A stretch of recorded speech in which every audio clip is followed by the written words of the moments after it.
له الحمد لله نحمده ونستعينه ونستغفره ونؤمن به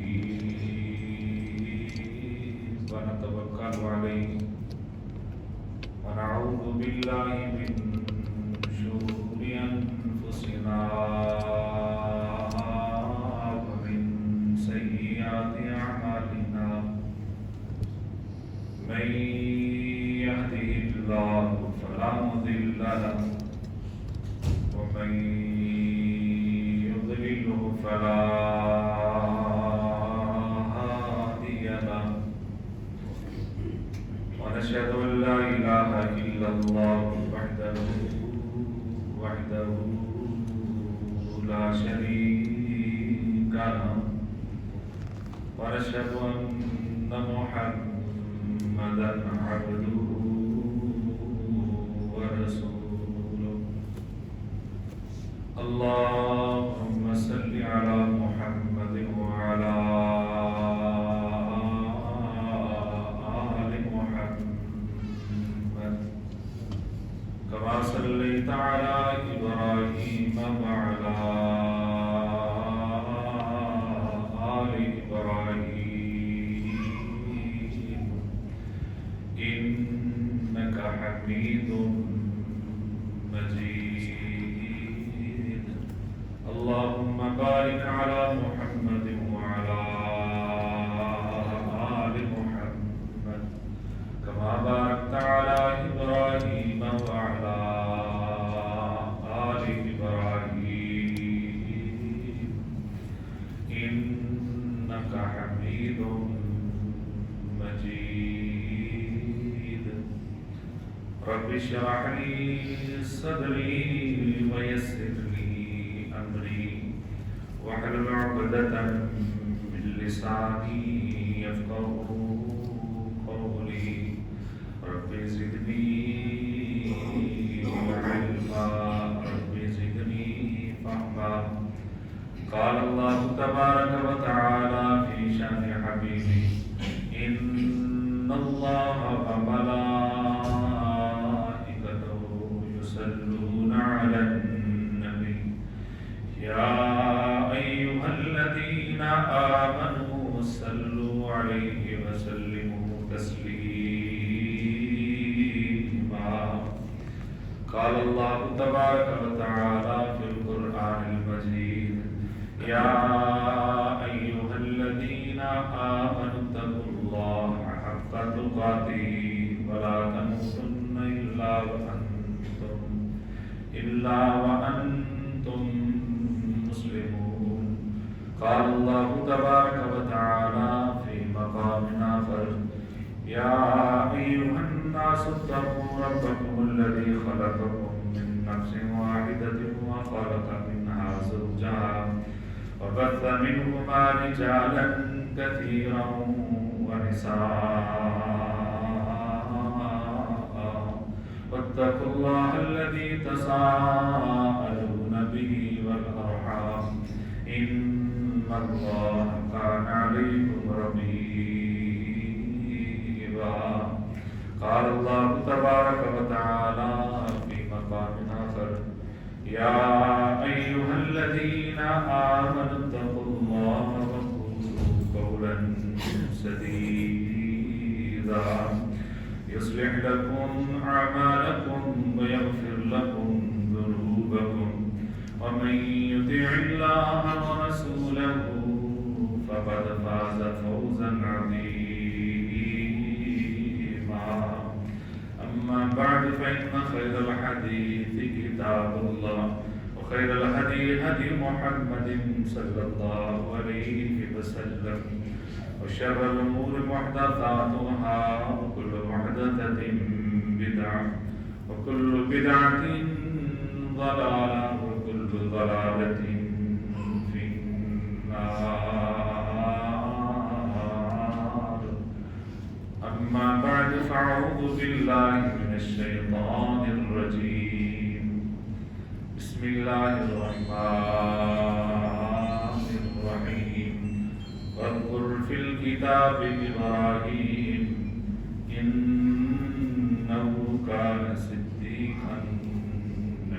الأنبياء صدق اللہ العظیم۔ تمام قسم کی تحمیدات،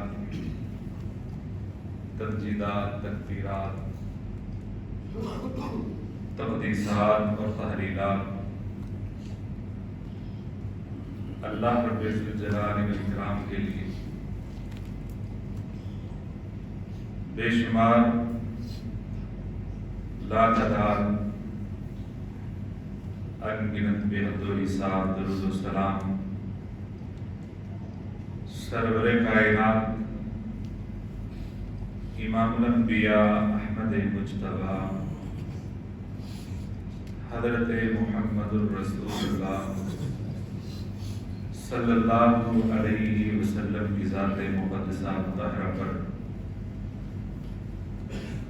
بے شمار رحمت نازل ہوں اہل بیت پر، صحابہ کرام پر، تابعین نظام پر، اولیاء کرام پر اور ائمہ کرام پر کہ جن کی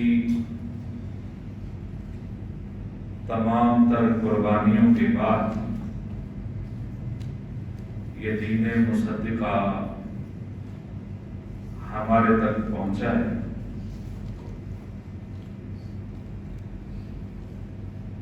یقیناً ہم جانتے ہیں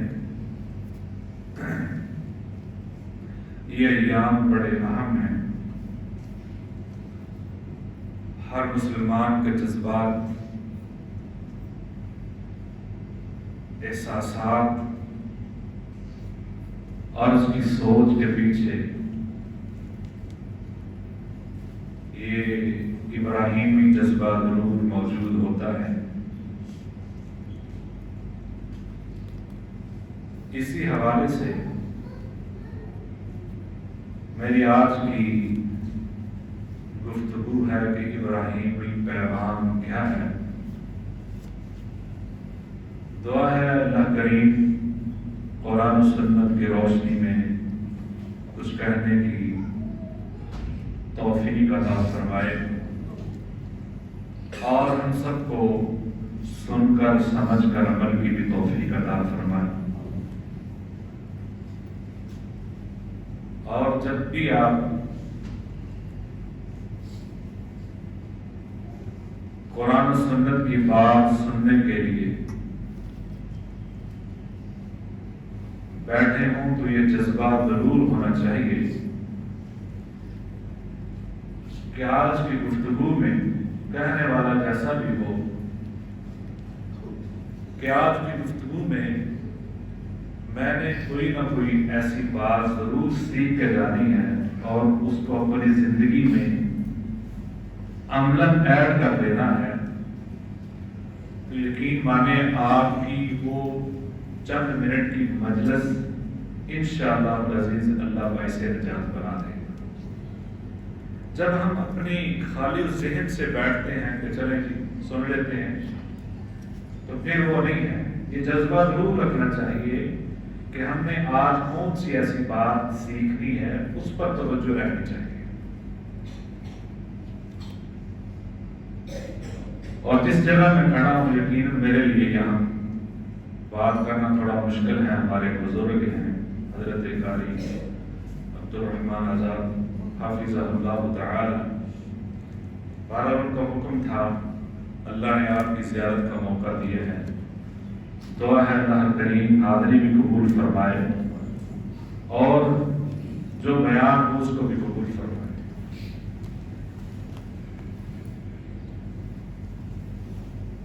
سیرت ابراہیمی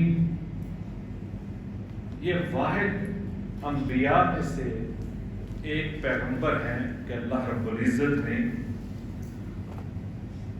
ان کی زندگی کو بھی امت محمدیہ کے لیے اسوہ قرار دیا ہے۔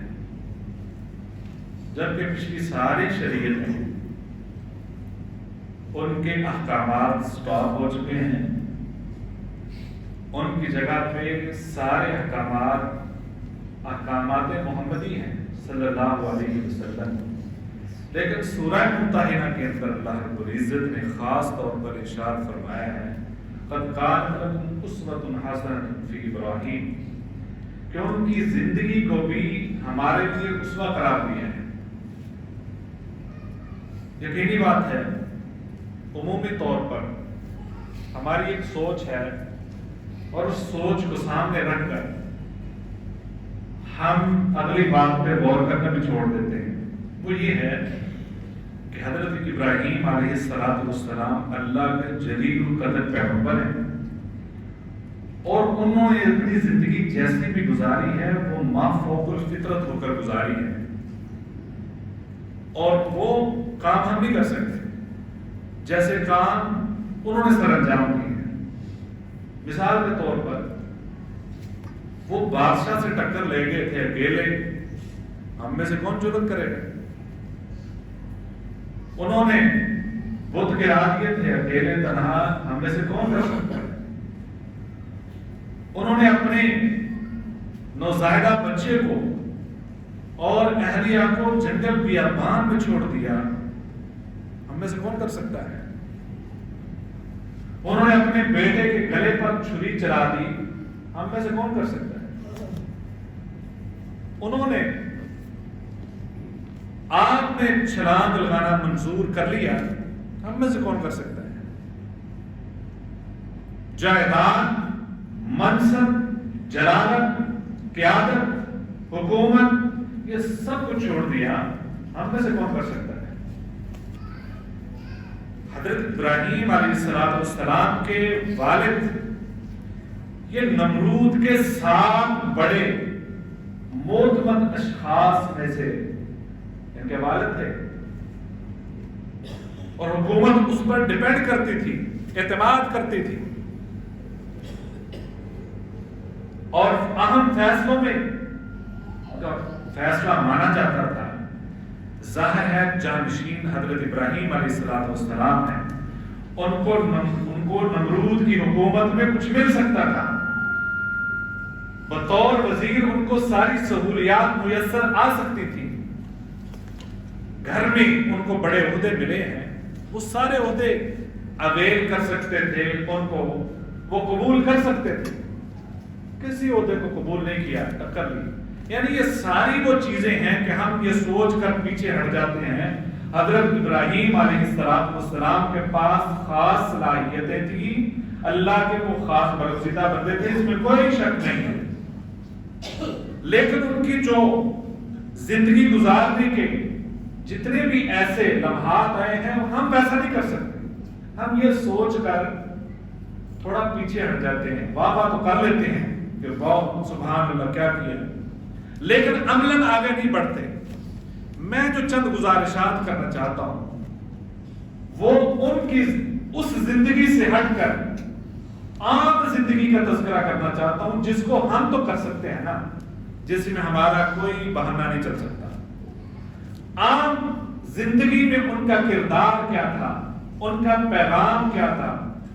پہلا حصہ گفتگو کا یہ ہے، اور دوسرا حصہ جو یہ دن خاص ہے جس کے لیے قربانی کے، اس حوالے سے چند باتیں گزارش کروں۔ عام زندگی میں حضرت ابراہیم علیہ السلام کے کردار وہ آپ کے سامنے رکھنا چاہتا ہوں۔ آپ کسی بھی ادارے میں دیکھیں، اگر جاب کرتے ہیں، آپ کی تعلیم ہے، آپ پڑھتے ہیں، اگر وہ ادارہ آپ چھوڑ رہے ہیں، ادارہ چھوڑنے کے بعد آپ نے کسی اور جگہ پہ اپلائی کرنا ہے یا کسی اور جگہ پہ جا کر پڑھنا ہے، تو وہ پچھلا ادارہ آپ کو ایک کریکٹر سرٹیفکیٹ دیتا ہے، اور وہ آپ کے کام آتا ہے۔ اگلا بندہ، اگلی فرم، اگلی کمپنی، اگلا کوئی بھی محکمہ تعلیم، وہ اس کو پڑھ کر اس کے مطابق جج کرتا ہے کہ یہ بندہ کس حیثیت کا ہے، اور اس کے مطابق اس کے ساتھ سلوک کیا جاتا ہے، اور اس میں جو بات، اور ہمارے ہاں تو حالانکہ وہ ویسے لکھ دیا جاتا ہے، وہ ایڈ کر کے، نام ایڈ کر کے ہر ایک کو وہی چیزیں دے دی جاتی ہیں اگرچہ، لیکن اس کی ایک حیثیت ضرور ہے۔ میں وہ باتیں آپ کے سامنے رکھنا چاہتا ہوں، وہ کریکٹر، عام کریکٹر جو ہر بندے کی ضرورت ہے کرنا چاہیے، اور اس کی گواہی اللہ کریم نے قرآن مجید کے اندر دی ہے، وہ ذکر کرنا چاہتا ہوں۔ ان میں سب سے پہلی بات جس کا قرآن مجید کی اس آیت میں ذکر موجود ہے جو میں نے تلاوت کی ہے، وَاذْكُرْ فِي الْكِتَابِ ابراہیم إِنَّهُ كَانَ صِدِّيقًا نَبِيًّا۔ حضرت ابراہیم علیہ السلام سچے تھے، سچ بولنے والے تھے، ہمیشہ انہوں نے سچ بولا ہے، حالانکہ ان کے لیے سچ بولنا انتہائی مشکل تھا۔ جس دور میں وہ تھے اس دور میں سچ بولنا بڑا مشکل تھا۔ اس دور کی اور ہمارے دور کی جو عوامی اعتبار سے، قومی اعتبار سے بہت ساری مماثلتیں موجود ہیں، یہ ہم مت سمجھیں کہ وہ بہت پہلے کا دور ہے، اب بھی وہی ہے، شرک وہاں بھی تھا، شجر کا، قمر کا، حجر کا، سب کو پوجا جاتا تھا، سارا کچھ اب بھی موجود ہے۔ رجال پرستی اس وقت بھی تھی، اب بھی ہے، لیڈر پرستی اس وقت بھی تھی، اب بھی ہے، یہ سارے معاملات اس وقت بھی تھے۔ اس دور میں حضرت ابراہیم علیہ السلام کے لیے سچ بولنا انتہائی مشکل تھا۔ جب بادشاہ نے حاضر کر لیا کہ بتاؤ، سب کے سامنے بلا لیا کہ کس نے ان کو توڑا ہے بتوں کو، اب پتہ ہے فوج ساری کھڑی ہے، ایجنسیاں کھڑی ہیں، اس کے سارے محکمے الرٹ کھڑے ہیں، نمرود نے ایک آرڈر کرنا ہے اور مجھے گرفتار کر لیا جائے گا، مجھے پتہ نہیں کہاں لے جایا جائے گا۔ وہاں جھوٹ بول سکتے تھے لیکن وہاں بھی انہوں نے سچ بتایا اور طریقہ اپنا تھا۔ اسی طریقے سے بہت سارے ایسے گھر کے اندر بھی معاملات تھے، محلے میں، اپنے شہر میں، کسی جگہ جھوٹ نہیں بولنا، بلکہ اس سے بڑھ کر اپنی بات وَاجْعَلْ لِي لِسَانَ صِدْقٍ فِي الْآخِرِينَ، اپنے بعد بھی فکر تھی کہ اللہ میرے بعد بھی یہ سچ جاری رہنا چاہیے، یہ سچائی ختم نہیں ہونی چاہیے۔ تو کیا ہم سچ نہیں بول سکتے؟ یہ تو عام بات ہے۔ حضرت ابراہیم علیہ السلام کی زندگی کا عام سا پہلو ہے سچ بولنا، اور جس کو ہم نے انتہائی مشکل بنا دیا ہے۔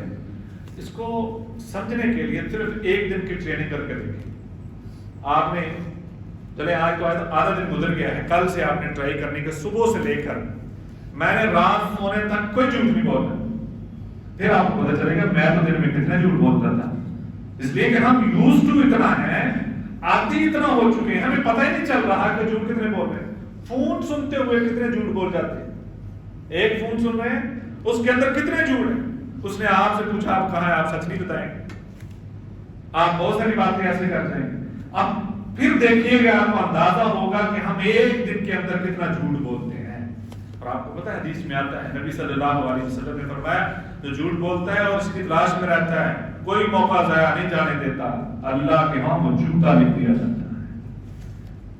آپ کی پہچان آپ کو اندازہ بھی نہیں، اللہ کے فرشتوں میں یہ بن جاتی ہے، اچھا وہ جھوٹا بندہ، وہ جھوٹا، وہ جھوٹ بولنے والا، اس کی پہچان، اس کے ٹیگ لگ جاتا ہے، اس کی علامت بن جاتی ہے جھوٹا بندہ ہے۔ اور اسی طرح جو سچ بولنے والا ہے اس کا بھی ٹیگ لگتا ہے، آسمانوں میں لگتا ہے۔ اللہ بتاتے ہیں کہ یہ سچا ہے، وہ سچا بندہ جو امین کوٹ کی مسجد کا نمازی ہے، وہ سچا بندہ، یہ ٹیگ لگ جاتا ہے۔ لہذا سب سے پہلی بات یہ ہے، حضرت ابراہیم علیہ السلام کی عام سی زندگی کی بات ہے کہ وہ سچ بولنے والے تھے، سچ کی فکر کرنے والے تھے، اور اپنی اولاد میں سچ کو جاری کرنے والے تھے۔ اور اس کی مثال قرآن مجید کے اندر انَّهُ كَانَ صَادِقَ الْوَعْدِ وَكَانَ رَسُولًا نَبِيًّا، حضرت اسماعیل علیہ السلام کے بارے میں اللہ نے یہ فرمایا وہ بھی وعدے کے سچے تھے، یعنی وعدے کا سچ یا ویسے سچ یہ ضروری ہے۔ اور دوسری بات وہ یہی کہ وعدے کی وفا کرنے والے تھے۔ وَمَا كَانَ اسْتِغْفَارُ إِبْرَاهِيمَ لِأَبِيهِ إِلَّا عَن مَّوْعِدَةٍ وَعَدَهَا إِيَّاهُ، باپ سے وعدہ کر لیا میں آپ کے لیے بخشش مانگوں گا، اللہ کی طرف سے یہ سارے احکامات آ گئے، اس کو معاف نہیں کرنا، لیکن انہوں نے کہا کہ میں نے وعدہ کر لیا اس کو وفا ضرور کروں گا، اس کو ختم نہیں کروں گا، وعدہ وفا ضرور کروں گا۔ لہذا انہوں نے وعدہ وفا کرنے کی کوشش کی اور جہاں تک کر سکتے تھے وہ کیا اور اس کے بعد چھوڑ دیا۔ اسی طریقے سے ہم کتنا ان کی زندگی سے یہ سبق تو سیکھ سکتے ہیں، کتنا وعدہ وفا کرتے ہیں۔ بلکہ اگر کوئی وعدے کے مطابق آپ نے ایک ٹائم دے دیا کہ جی آپ کو دعوت دی جاتی ہے 2 بجے ولیمہ ہے، رات کے 8 بجے ولیمہ ہے، ہمیں اس کا اندازہ نہیں ہے، ادراک بھی نہیں ہے، ایک ہے جھوٹ بولا ہے، آپ نے زبانی بول دیا ہے کہ بھائی 2 بجے آنا، 8 بجے رات کو ولیمہ ہے آپ آ جانا، 8 بجے آپ چلے جاتے ہیں تو 8 بجے ہوٹل میں کوئی ہوتا ہی نہیں ہے، 10 بجے 11 بجے آپ کو دعوت کھلائی جاتی ہے، اچھا وہ 3 گھنٹے کدھر گئے ہیں؟ ہاں آپ نے زبانی بولا ہے، لکھنے والے آپ کو نظر نہیں آتے، انہوں نے لکھ لیا ہے، آپ بے فکر آپ ذہنی طور پر یہ نفسیاتی ایک مسئلہ بھی ہوتا ہے، ہم سمجھتے ہیں ہمیں کون سا نظر آ رہا ہے، انہوں نے لکھا ہوگا، لیکن یاد رکھیں ایک غلطی یہ ہے کہ ہم نے کارڈ کے اوپر لکھ کر بتا دیا 8 بجے ولیمہ ہے، گواہ بنایا ہے سب بلانے والوں کو کہ 8 بجے آپ کو دعوت دی جاتی ہے، دعوت پہ آنے والے سب گواہ بن گئے، آپ نے خود لکھ کے دے دیا اور اجتماعی طور پر آپ نے جھوٹ بولا ہے، لکھ کر دے دیا ہے، قیامت کو کون جواب دے گا؟ یہ تو آپ نے لکھ کر گواہی دے دی، گواہ بھی بنا لی ہے، اور اس طرح کی ہزاروں ہماری مجلسیں ہیں۔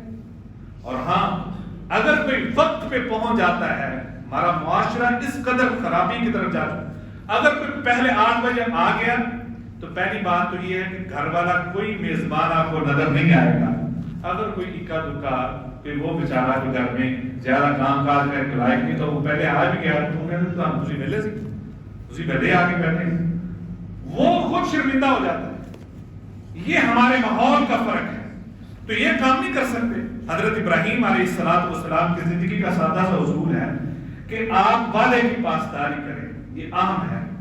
تیسری بات لمبی نہ ہو جائے، وہ حلیم تھے، انہو اواہ حلیم، لحلیم اواہ منیب، بردبار تھے، غصہ میں نہیں آتے تھے، برداشت تھی ان کے اندر۔ نبی صلی اللہ علیہ وسلم نے صحابی سے کہا اس صحابی کے اندر 2 خوبیاں بڑی کمال کی ہیں، ان کی کمائیاں یہ ہیں کہ ان کی خوبیاں یہ ہیں کہ وہ الحلم والانات، ان کے اندر حلم ہے، بردباری ہے، ان کے اندر متانت ہے۔ یہ اللہ کو اتنی پسند ہے، اللہ ان 2 خوبیوں کی وجہ سے ان سے محبت کرتا ہے، اللہ ان خوبیوں کی وجہ سے۔ یعنی ہمارے ہاں تھوڑی سی اگر اونچ نیچ ہو جائے، راستے میں جاتے ہوئے تھوڑا سا آپ کو رکنا پڑے تو بڑے جتنا غصہ ہوتا ہے ہم اتنا وہ نکال دیتے ہیں اگلے بندے کا، اور آنکھوں میں اتنا زہر پھینک دیتے ہیں وہ بیچارہ گھر تک پریشان کرتا ہے، یار میں نے کون سے اگر رکا تو کسی کو آپ نے روک دیا راستے میں، آپ کی وجہ سے اس کو بریک لگانا پڑی، اتنی تو ہماری برداشت ہے۔ الحلم والانات۔ اور چوتھی بات، وہ مہمان نواز تھے، بڑی مہمان۔ وَلَقَدْ جَاءَتْ رُسُلُنَا إِبْرَاهِيمَ بِالْبُشْرَىٰ قَالُوا سَلَامًا۔ حضرت ابراہیم علیہ السلام کے پاس فرشتے آئے، انسانی شکلوں میں آئے، اور وہ آ کر سلام لیتے ہیں۔ اور یہاں ایک خوبی یہ بھی ہے کہ حضرت ابراہیم علیہ السلام کی زندگی میں سلام کی بڑی اہمیت ہے، جس کو ہمارے ہاں بالکل کوئی اہمیت نہیں دی جاتی۔ ہم کسی کو بلاتے ہیلو، ہائے، بائے، یہ ہمارے نئے جدید ٹرینڈ آ چکے ہیں کہ بلانا ہے تو اس کو اس طریقے سے بلانا ہے، جبکہ یہ اتنی اہم بات ہے۔ یاد رکھیں قرآن مجید اجمال کو سامنے رکھتا ہے، تفصیل میں نہیں جاتا، یعنی یہ اللہ رب العزت کی ایسی کلام ہے کہ چھوٹی چھوٹی جزیات میں نہیں جاتا، اور اگر جزیات بیان ہوئی ہیں تو اس کا مطلب یہ ہے کہ یہ بہت ہی اہم بات ہے۔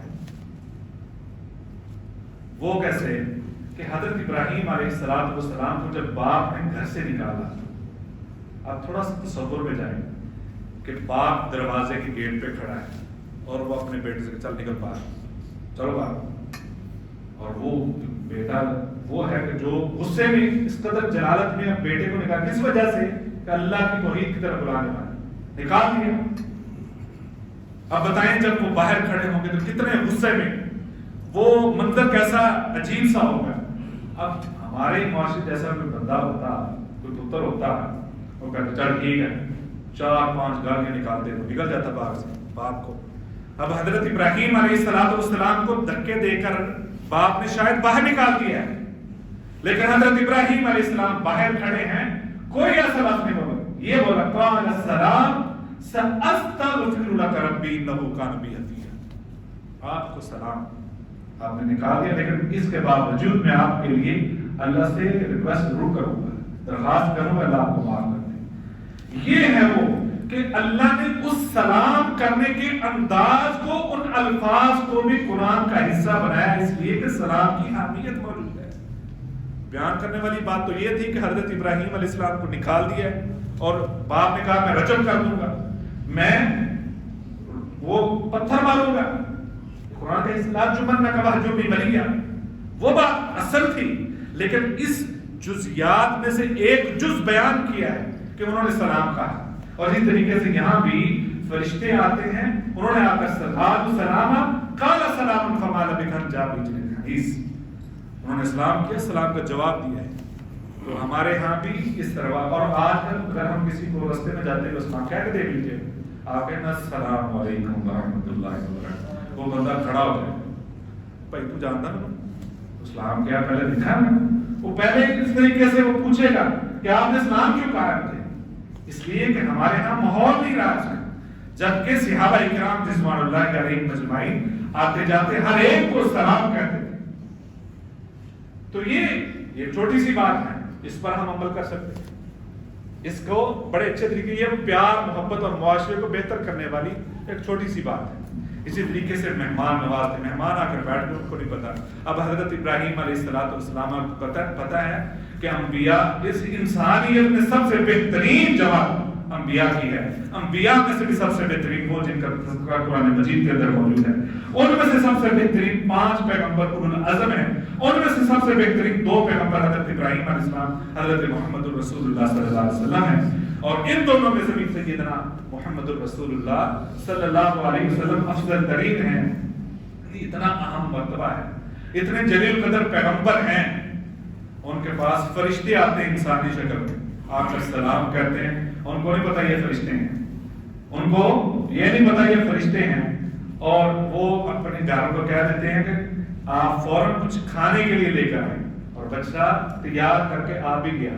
اب بچہ تیار ہونے میں وقت تو لگتا ہے، یہ تو تھوڑی ہے کہ آپ ایک ہوٹل میں بیٹھے آرڈر دیا 15 منٹ میں آ گیا، اس کو ذبح کیا ہوگا، تیار کیا، وقت لگا ہے، اتنی دیر پاس بیٹھے رہے، معلوم نہیں ہوا۔ ہمارے ہاں کتنے ہی ایسے لوگ ہیں کہ جو بتا دیتے ہیں آتے ہوئے مریض کو، ہاں اس کو سایہ ہے، اس کو جن ہے، اس کو فلاں ہے۔ حضرت ابراہیم علیہ السلام کو فرشتوں کا نہیں پتا چلا، اور یہاں پہلے سب کو پتا چل جاتا ہے۔ بہرحال وہاں انہوں نے میزبانی کرتے ہوئے یہ نہیں پوچھا ٹھنڈا پیو گے، گرم پیو گے، تھوڑا پیو گے، زیادہ پیو گے، مقدار کیا ہوگی، کوئی ایسا سوال نہیں ہے۔ اس کو آپ جتنا بھی آپ کا بے تکلف مہمان ہے، جب آپ بار بار سوال کریں گے کہیں نہ کہیں آپ رہن دیں، میں کھا کے ہیں۔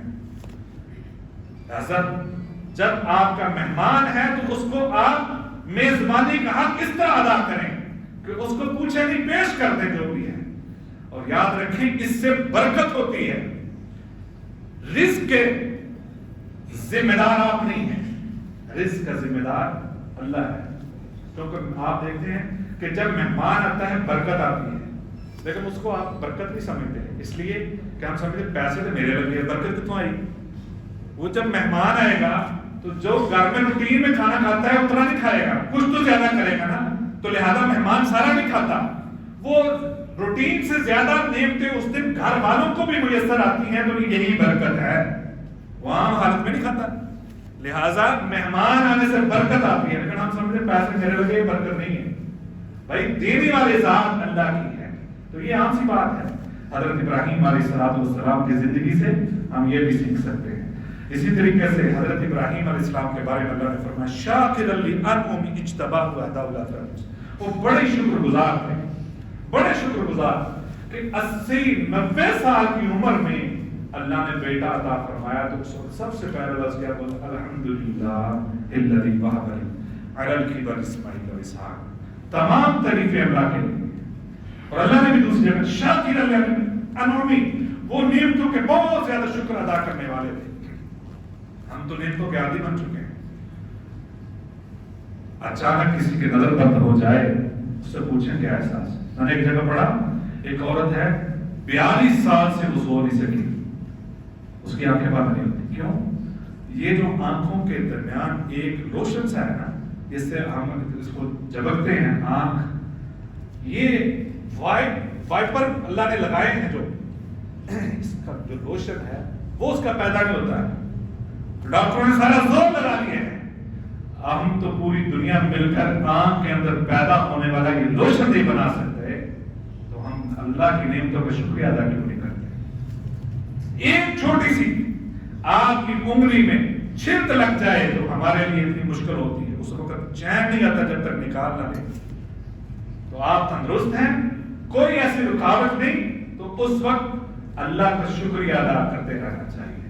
یہ حضرت ابراہیم علیہ السلام کی زندگی کا فلسفہ ہے، اور وہ اپنی ذات تک نہیں سوچتے تھے۔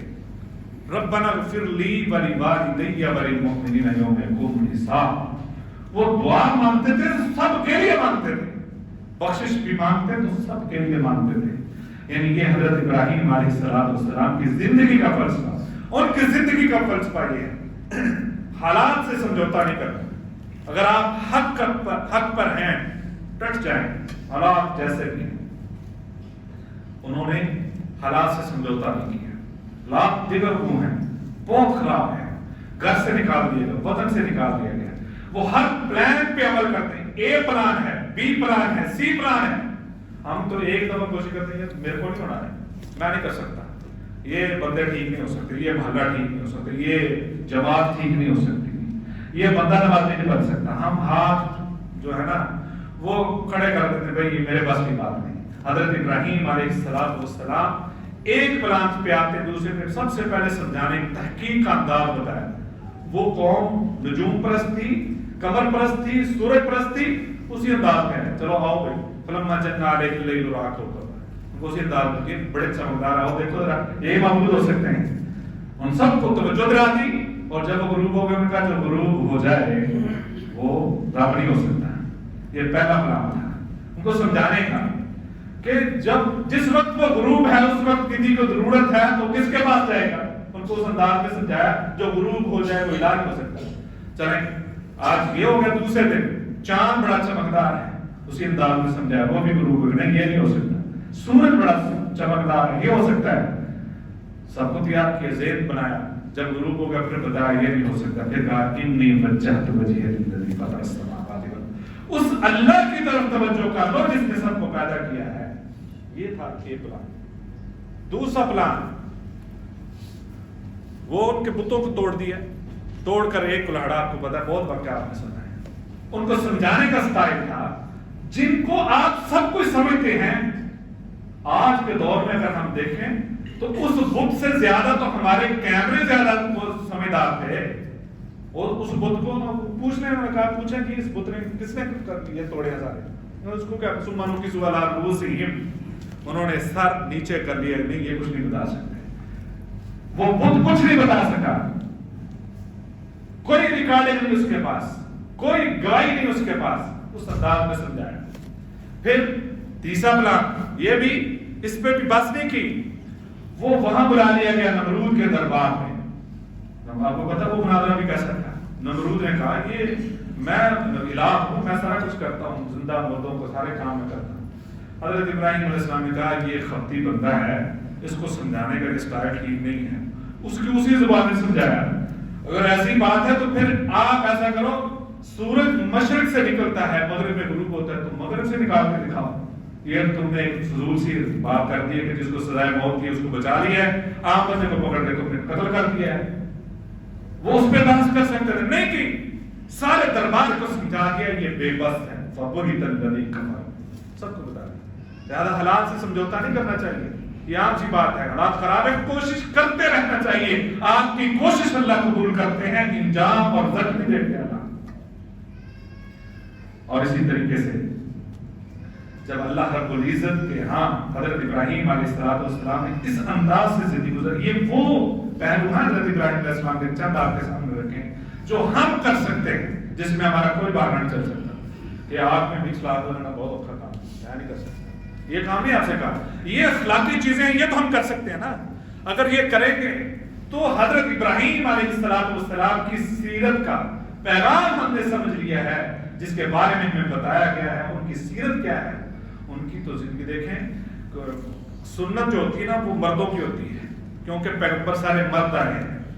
اللہ نے ان کی زندگی کو ایسا قبول کیا کہ ان کے گھرانے کو قبول کر لیا کہ چلتی ان کی بیوی ہیں، وہ بھاگتی ان کی بیوی ہیں، پانی تلاش ان کی بیوی کر رہی ہیں، لیکن امت محمدیہ کے لیے ان کی بیوی کا بھاگنا اللہ کو اتنا پسند آ گیا کہ وہ عام رکن حج کا حصہ بناتی ہیں اس کو. یہ کیا تھا؟ یہ اتباع، فرمانبرداری اور جو اللہ کے بتائے ہوئے احکامات ان کو مانا ہے.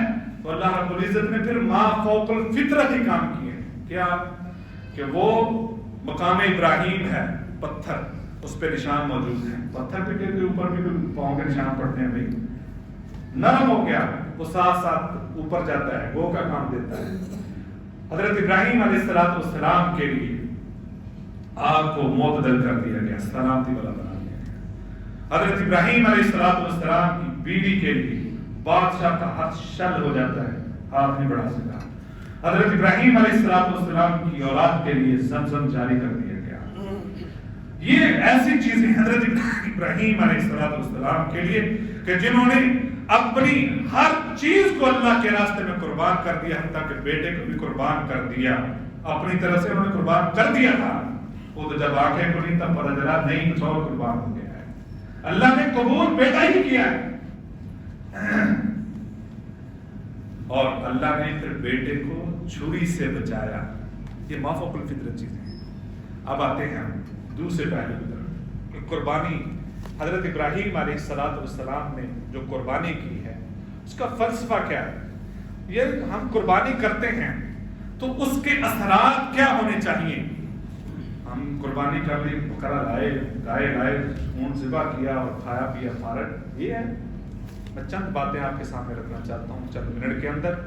اس کے آئینے میں دیکھیں کہ ہماری قربانیاں کہاں کھڑی ہیں. کیا ہم اس کے مطابق قربانیاں کرتے ہیں؟ حضرت ابراہیم علیہ، آپ یاد رکھیں کہ دنیا میں کوئی بڑے سے بڑا سائنسدان، بڑے سے بڑی کوئی ایجاد کرنے والا، وہ اتنا ذہین نہیں ہو سکتا جتنے ذہین پیغمبر ہوتے ہیں. اور پھر پیغمبروں میں بھی حضرت ابراہیم علیہ السلام جیسی ہستی. کوئی کہے کہ بیٹے کو ذبح کر دو، کوئی یعنی آپ سوچیں پہلا ہی آپ کو حکم ملا زندگی میں، آپ کو کوئی پتہ نہیں کہ بیٹے کو ذبح کر دو. یہ دیوانگی نہیں لگتی کہ بیٹے کو کون ذبح کر دو؟ اولاد کے لیے تو سگے بھائی جس کے ساتھ 25 30 35 40 برس گزارے ہوتے ہیں، درمیان سے سوئی نہیں گزرتی، لیکن اولاد کے لیے وہ الگ الگ ہو جاتے ہیں، دراڑیں پڑ جاتی ہیں، کبھی بولتے نہیں ہیں. اولاد کے لیے سب کچھ قربان کر دیا جاتا ہے. سوچ تو آ سکتی تھی کہ بھائی بیٹے کو کوئی قربان کرو، کیوں؟ چھری کون چلاتا ہے؟ کون عقل مند چلاتا ہے؟ لیکن یہ دیوانگی نہیں ہے. بعض دفعہ حکم مانا جاتا ہے، حکمت والی دیکھا جاتا ہے. بات سن لیں، بعض دفعہ حکم مانا جاتا ہے، حکمتیں نہیں ڈھونڈی جاتی. حضرت ابراہیم علیہ السلام نے ہر حکم کو مانا ہے اور حکمتوں کو نہیں ڈھونڈا. ہمارے ہاں جب بات نہیں مانی ہوتی، اس کی حکمت کیا ہے، اس کا فلسفہ کیا ہے، اس کا یہ کیا ہے، اس کا ہونا. بات آگے ہے، تحقیق مکمل ہے، بات حدیث کی ہے، بات شریعت کی ہے، بات نبی صلی اللہ علیہ وسلم کی ہے، سب تسلیم خم ہونا چاہیے.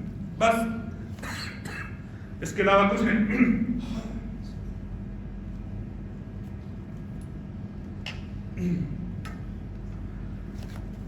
تو سب سے پہلی بات حضرت ابراہیم علیہ السلام جو قربانی کی، قربانی ہمیں کیا سکھاتی ہے؟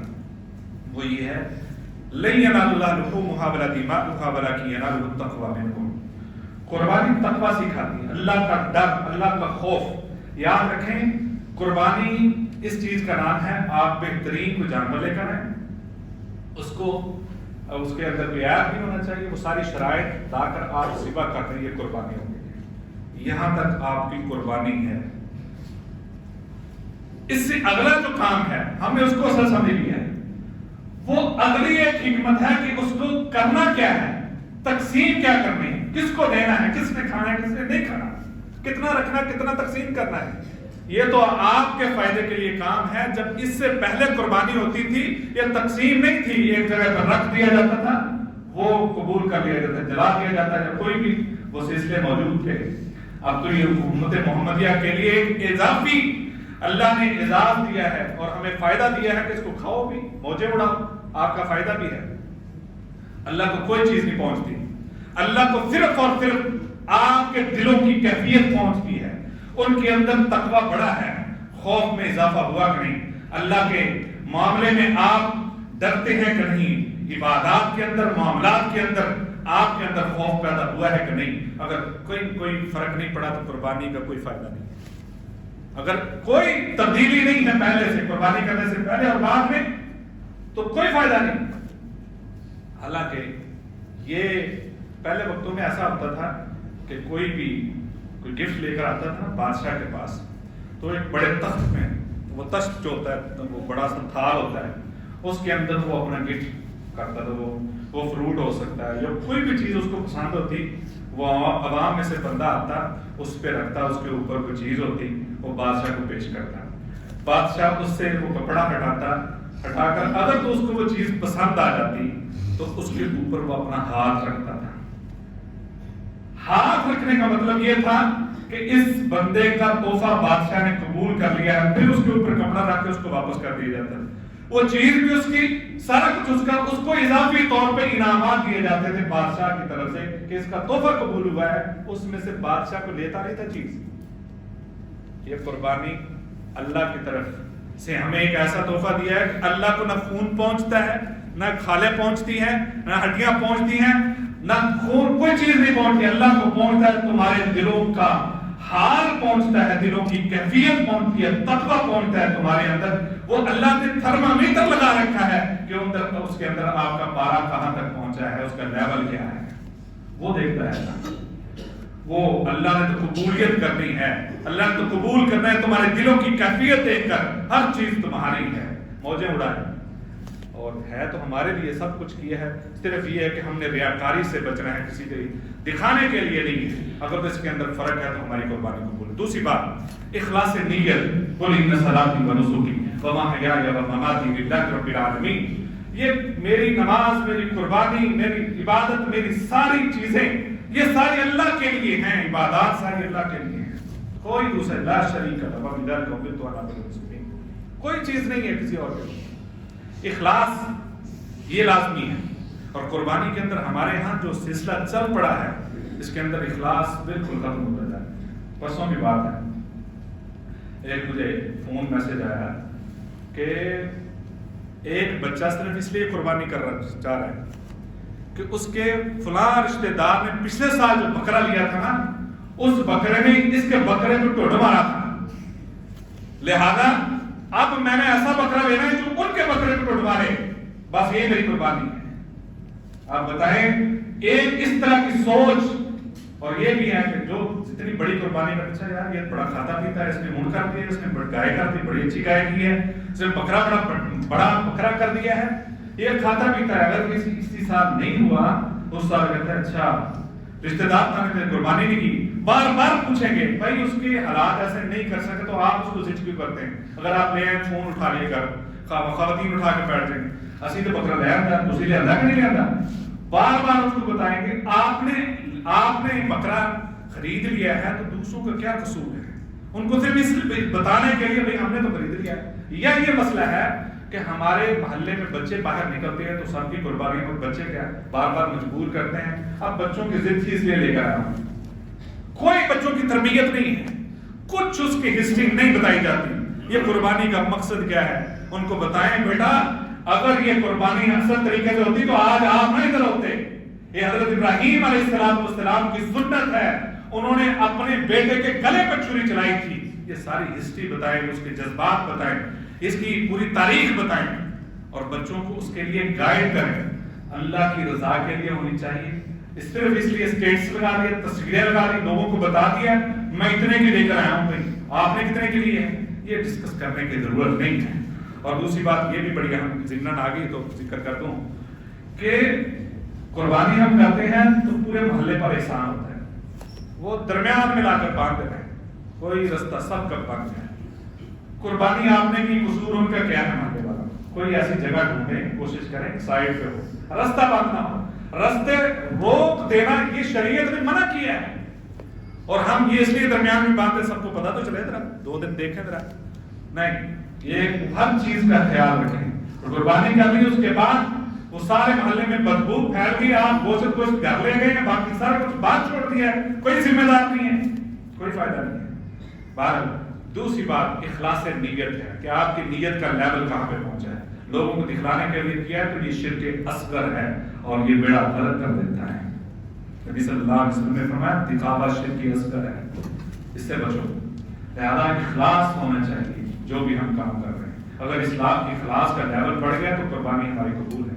تیسری بات کہ توحید لا شریک لہ وبذلک امرت وانا اول المسلمین. یہ جانور ذبح کیے جا رہے ہیں اللہ کے نام پر، کسی آستانے پر، کسی در پر کوئی جانور ذبح کیا جا سکتا ہے کسی کے نام پر تو اللہ کی ذات ہے، اس کے علاوہ کوئی کسی کے لیے نہیں کر سکتا. یہ پیغام ہے، یہ سوچ ہے کہ صرف اور صرف اللہ کی ذات کے لیے ذبح کرنا ہے. چوتھی بات کہ اتباع سنت. قربانی ہمیں اتباع سنت سکھاتی ہے. برا بن عازب رضی اللہ تعالیٰ فرماتے میرے ماموں نے پہلے عید پڑھنے سے پہلے جانور ذبح کر لی. نبی صلی اللہ علیہ وسلم نے فرمایا قربانی نہیں ہے، یہ عام صدقہ ہے، بس ختم ہو گئے. تو معلوم کیا ہوا کہ عید کی نماز اگر 6 بجے ہے اور نماز پڑھنے سے پہلے اگر وہی بکرا ذبح کر دیتا ہے تو وہ قربانی نہیں ہے. عید پڑھنے کے بعد وہ نیت سے کرتا ہے تو وہ قربانی ہے. اور اسی طریقے سے کوئی سمجھتا ہے یار رہنے دو، یہ میں عید والے دن نہیں کروں گا، میں 10 محرم کو کر دوں گا، میں کسی اور دن کر دوں گا، یوم عرفہ کو ادھر وہ جاج کرام وہاں پہ ہوں گے، یہ بھی بڑی فضیلت والا ہے، اس دن روزہ رکھا اس دن کر دوں. نہیں، قربانی کا ایک شریعت نے ٹائم دیا ہے، وہ نماز کے بعد سے لے کر ایک حد مقرر کر دی ہے. اس دوران میں اگر جانور ذبح کر کے اللہ کی رضا کے لیے کرو گے تو یہ قربانی ہے. اگر اس کے علاوہ کرو گے تو یہ تمہارے لیے قبول نہیں ہے، یہ قربانی نہیں، قبول نہیں ہے، یہ عام صدقہ ہوگا. اسی طریقے سے یہ بتایا یہ ہے کہ جب قربانی کرنی ہے اس دوران کرنی ہے تو وہ چیز ہمیں بتاتی ہے کہ آپ اللہ کے حضور صلی اللہ علیہ وسلم کی بتائی ہوئی باتوں پر عمل کریں. اگر ان کے اندر اپنی عقل کے گھوڑے دوڑائیں گے تو وہ آپ کی عقل چاہے جتنی مرضی اچھی ہو اپنے اعتبار سے، لیکن وہ شریعت نہیں بن سکتی. آپ بتائیں ابھی کوئی جا کر احرام باندھ کر وہ مینا میں جا کر بیٹھا رہے، ٹھیک ٹھاک وہ ذکر و اذکار کرے اور اگلے دن عرفات میں بھی چلا جائے، وہاں کنکریاں صاف کی بجائے وہ 700 کنکریاں مار دے، وہ قربانیاں 100 کر دے، اس کا حج ہو جائے گا؟ حج کا ایک دن مقرر کر دیا ہے. اس کے علاوہ آپ عرفات جاتے رہیں، ان دنوں کے علاوہ آپ مینا میں جاتے رہیں، مزدلفہ میں رات گزارتے رہیں. آپ کی وہ مناسک حج کی عبادت نہیں ہو سکتی. میں نے کئی علماء سے پوچھا، میں تو کام میرا ہوں، بتائیں کہ جس بندے نے ساری زندگی تہجد پڑھی ہے وہ مزدلفہ میں تہجد پڑھے گا؟ مزدلفہ کی رات جہاں پہ سونا ہے وہاں تہجد پڑھے گا؟ علماء نے یہی کہا اس رات ساری عمر بھی تہجد پڑھنے والا اس رات تہجد نہیں پڑھے گا. کیوں؟ اس دن نبی صلی اللہ علیہ وسلم کی سنت یہ ہے یہاں صرف سونا ہی ہے، وہاں سونا ہی عبادت ہے، حج کا حصہ ہے. گویا جو شریعت کہہ دے وہی ہم نے کرنا ہے، جو شریعت نے وقت دے دیا اسی وقت کے مطابق ہم نے قربانی کرنی ہے، ورنہ وہ ہمارے لیے کوئی چیز نہیں ہے. اسی طریقے سے عیوب سے پاک قربانی خریدتے ہیں، اس کے اندر کسی طرح کو گویات نہیں ہونی، کان ناک اس کے صحیح ہونے چاہیے، اس کے اندر اس کے پاؤں ٹھیک ہونے چاہیے، لگڑاہٹ نہیں ہونی چاہیے. یہ سارے عیوب سے پاک ہم اس سے مبرہ ہم جانور خرید کر لاتے ہیں اور یہ پیغام دیا جاتا ہے کہ اے میرے بندے، اللہ یہ پیغام دیتے ہیں اے میرے بندے تم نے ایک قربانی کرنی ہے اور وہ قربانی